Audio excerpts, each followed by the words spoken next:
New Frontier was an idea I had about 5 years ago that I wanted to take a full-blown race truck, not change anything on it, and go break the long-distance record, which was 330 feet. New Frontier was the chance for Bryce to get the world record jump, and I was 100% into it. I'm all about it, you know, and if there was a right seat in the truck, I'd be with him. We broke a world record, which is incredible. We went 379 feet flying a truck. He broke the record, then he tried to do 400 feet and ended up, we had a wreck. We were just gonna hit it one more time to make sure the truck was good, the ramp was good, and the nose popped and caught air. And I watched him go off, and then I watched the truck just flip over on its back, and I just, you know, put my head down and I said, you know, let's just, you know, hope for the best. Went 346 feet to the lid, knocking me out. Then it broke my shoulder and my knee. It's amazing that more didn't happen to him. He walked away with just a broken shoulder. It could have been much worse. Kind of right when I woke up from being knocked out, that was kind of the first thing I thought of was, wow, you know, I just ruined my chances at going to race Dakar. I've been looking forward to this for so long.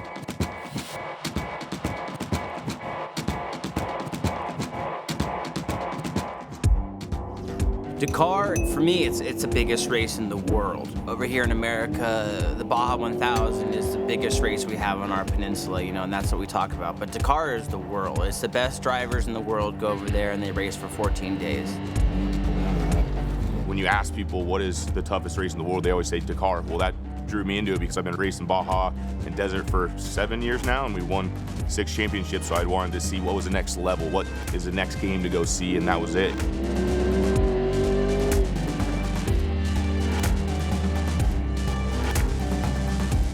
We want to step out into the biggest form of racing, and the biggest form of off-road racing is Dakar. And bringing the American flag over there and showing them that we actually are about racing. So that's what we want to do, is we want to go over there and prove to them that we can actually drive and we can be competitive. So we start in Peru and we end in Cordoba. It's going to be a long trek. I think it's almost 10,000 kilometers, so 6,000 miles. It's going to be a lot on the body, the car, the mind. Mentally, it's tough, and physically, it's also tough to sit in the race car. You know, we race a trophy truck, and it's 1 day for 20 hours. That's it. You know, this is 14 days, and it's 10 to 12 hours a day you're sitting in the car. So mentally, that wears on you. And, you know, that's the biggest thing with the car, is just being prepared mentally to take on the challenge.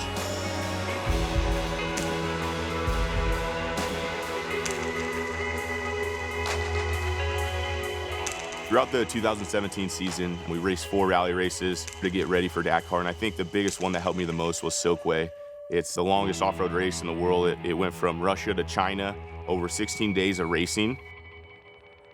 Getting ready for Dakar, and they say this is even tougher, so me and Pete are gonna have a fun experience, but can't wait. Pretty nervous going into it because we'd never done a big rally before, so I was optimistic, and we ended up actually winning a stage.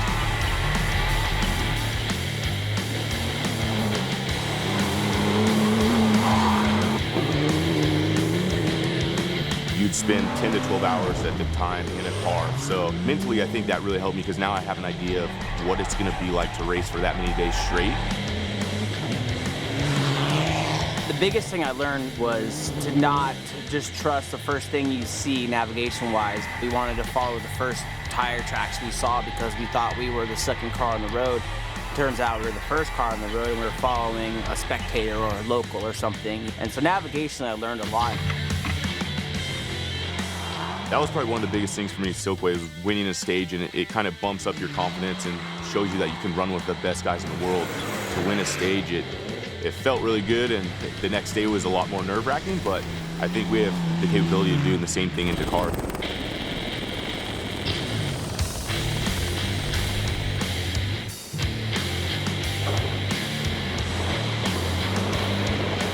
Morocco was really tough with the landscape, the sand dunes. It was very rough in the car, very rough on the body. We had done good on a couple stages, and then a couple stages we didn't do good, and then the last day he came over a dune, hit camel grass, and broke Bryce's wrist.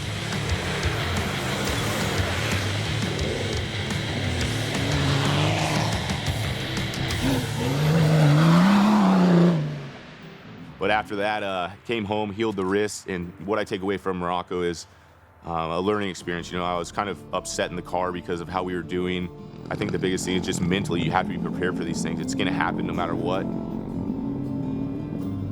You know, he's been working out. He had 2 surgeries at the beginning of this year. They scoped his knee and they went back in on his shoulder and took a pin out, cleaned some things up.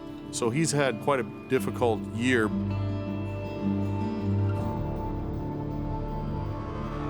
Missing the Dakar in 17 was probably one of the hardest things I had to go through, just because I wanted to be there so bad, and I mentally knew my body wasn't capable of doing it. And I think I got to that breaking point where it's like, you just need to heal, let your body come back.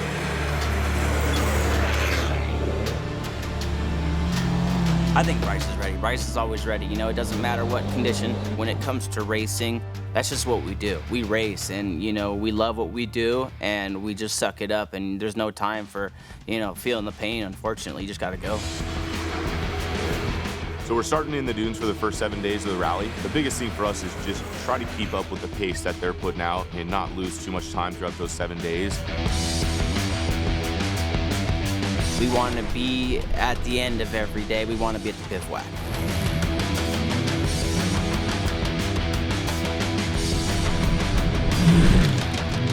Now I have way more drive and way more determined than I would have been in 17. So going into 18, the body's fine, the mind's right. So really looking forward to getting over there in Peru and starting this race.